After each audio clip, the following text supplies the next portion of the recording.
Hey, it's Pivotal here. I'm excited to be with you today. We're here to talk about those social justice issues, those current events that the church kind of shies away from and the world gravitates toward. Listen, we're here talking about Brexit, and that's the British exit from the European Union. Now, the European Union is a union of European nations that came together under trade agreements. They came together to have a common currency, the euro. They came together to avoid some of the conflicts that led to world conflicts like World War II. And one of the things that's on the table is that Britain no longer wants to be a part of it for two reasons. One is the immigration issue, and another one is the sovereignty issue. It's interesting to me that the parent country of the United States, when the United States was just colonists or colonies that were here, that was an issue.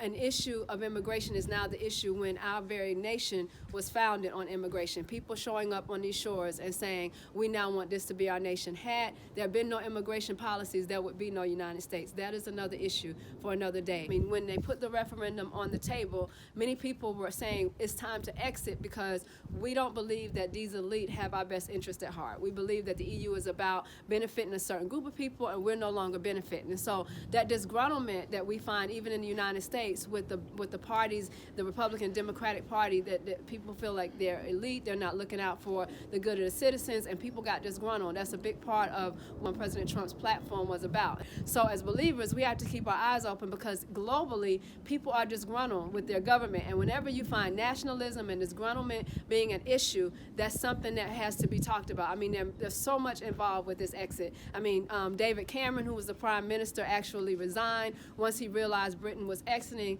and then Theresa May, who is now the prime minister, I mean, she has a lot to say about it. She's been in negotiation for 2 years, but on March the 29th, 2019, they've got to make a decision, and so we got that coming up. But the bottom line is that there were benefits to being in the EU, like trade benefits, like being able to travel. There were benefits anytime a world conflict is on the brink. You have issues of nationalism and issues of disgruntlement. So let's keep our eyes open. Let's look at what the issues are, and as believers, let's not hide behind the Christian title as if we don't have wisdom and we don't have sense to realize the times that are upon us. Thank you so much for tuning in. It's Pivotal. I look forward to talking to you next time.